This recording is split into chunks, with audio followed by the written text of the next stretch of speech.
Ela é doutora em antropologia, professora da Universidade de Brasília e pesquisadora do Instituto de Bioética, Direitos Humanos e Gênero. Ela está aqui hoje no nosso estúdio para falar um pouco sobre a nova família brasileira e a adoção de crianças por casais homoafetivos. Débora Diniz, seja bem-vinda ao STJ Cidadão. Obrigada. Débora, o que a gente pode definir por família?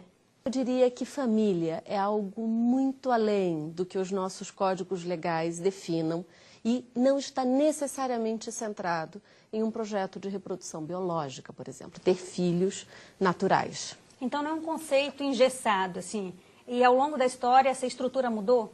Sim, ao longo da história essa estrutura mudou e mudou na última década no Brasil muito rapidamente. Então, na verdade, as pessoas, e aqui é um caso clássico do direito tentando correr atrás das práticas de que as pessoas cotidianamente vivem, experimentam e desejam viver. Então, hoje o que as cortes brasileiras enfrentam é o que há 30 anos atrás se discutia, se uma mulher sozinha, tendo um filho, ou uma mulher que se separe, tendo um filho, isso é família? Sim, isso é família. Agora com um novo foco.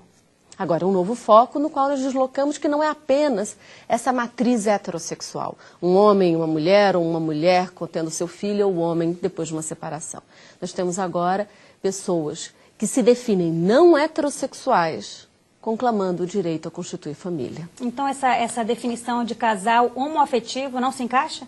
Ela é uma das expressões dessas novas formas de família. Um casal homoafetivo são dois homens ou duas mulheres que queiram ter filhos com tecnologias reprodutivas, com recurso à adoção ou com outras estratégias que venham a encontrar. Mas, na verdade, nós podemos ter pessoas que não sejam homoafetivas. Débora, o STJ Cidadão foi às ruas para saber o que as pessoas têm de dúvida aí em relação à adoção. Vamos ver? Thiago Barbosa. Por que é tão difícil um casal de homem conseguir adotar uma criança? A pergunta do Thiago, ela chama a atenção para uma ideia que não apenas a família ela está assentada na ideia da heteronormatividade, homens e mulheres, mas também se acredita que precisa-se de mulheres na reprodução, precisa-se de mulheres nas famílias, porque as mulheres são aquelas que vão cuidar dos bebês, das mulheres que têm todos os atributos domésticos do cuidado. Então, se de fato há maior dificuldade para os homens adotarem, eu levantaria duas hipóteses. A primeira, por essa centralidade das mulheres, que se acredita que precisa-se de mulheres para o cuidado dos filhos. Mas há um segundo. Esses homens, se forem um casal gay, ou se mesmo se venha a ser um homem sozinho, eles possam ter medo, seja da homofobia ou das restrições que venham a sofrer no processo formal, transparente e legal da adoção. E não permitir a adoção por um casal não heterossexual acaba privando também muitas crianças que estão em abrigos aí de terem uma família. Veja, tem dois lados nisso, né? Essa sua pergunta é muito interessante. Por um lado, nós privamos essas pessoas de um dos direitos mais fundamentais, que é o da filiação e de constituir famílias e de cuidar de outra pessoa. Por outro lado, nós restringimos essas crianças que vão passar a vida desconhecendo o que é esse sentido de família por sentimentos homofóbicos. Não há nenhum estudo que mostre que famílias homossexuais, que famílias não heterossexuais, que mulheres sozinhas ou que homens sozinhos sejam piores cuidadores do que os heterossexuais. Então nós não podemos imputar nenhum sentimento ou evidência de que eles venham trazer danos para essas crianças. A gente tem mais uma pergunta. Eu queria saber por que hoje em dia está tão difícil de adotar crianças, sendo que tem tanta criança para ser adotada e tantos pais querendo adotar. Na verdade, houve uma mudança nesse perfil de crianças para serem adotadas. De fato, alguns estudos mostram que o desejo dos casais adotantes não é apenas por adotar uma criança, é adotar uma criança recém-nascida, que seja um simulacro, ou seja, que reproduza o que seria uma reprodução biológica para aquele casal. Em termos muito simples, se esse casal é branco, ele quer uma criança branca. Se esse casal é negro, ele quer uma criança negra. Ora, não apenas por uma distribuição racial e uma distribuição de renda no Brasil, há maior número de crianças afrodescendentes para adoção. E muitas dessas crianças, quando elas vêm para abrigo, quando elas são retiradas das famílias, elas não são mais recém-nascidas. Então, essa preferência por esse cardápio de crianças, parece estranho falar nesses termos, mas é assim que os casais adotantes algumas vezes se colocam para adoção, eles querem uma menina recém-nascida e branca.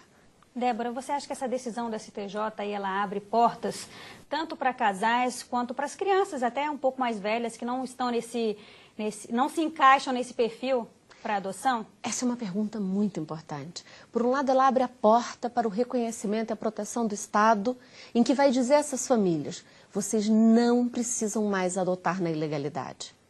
Porque, como um fenômeno de práticas sociológicas e de família, essas famílias já vêm adotando há uma década, só porque por arranjos familiares, se submetendo a tecnologias reprodutivas. Elas não precisam do Estado para solucionar esse projeto de família. Muitas já vêm enfrentando essa moral homofóbica. O que muda com essa decisão histórica e de absoluta importância é o Estado diz a elas, vocês não precisam mais mentir, vocês não precisam mais encontrar outras formas. O Estado as protege e reconhece como cidadãos igualmente, com direitos iguais a todos os outros. Um direito que é deles, né? Não são diferentes. Apenas porque têm opções e orientações sexuais diferentes, claro que não. Débora, a gente tem mais uma pergunta, vamos lá? Cremilda Oliveira Santos. Por que que os valores das famílias brasileiras mudaram tanto? A pergunta da dona Cremilda, ela tem quase que uma indignação. Por que mudaram tanto? Eu diria para a dona Cremilda, ainda bem que mudaram tanto. Ainda bem que hoje as pessoas possam se casar no religioso, se casar no civil, decidir não se casar, decidir não depender da força do Estado dizendo que aquilo é legítimo. Ainda bem que elas podem se separar quando elas chegaram à conclusão de que aquele projeto familiar não faz mais sentido. Ainda bem que temos a decisão do STJ. A história permite que os processos mudem, ainda mais em uma unidade tão fundamental à vida social quanto é a família. De fato, o que muda agora com essa decisão?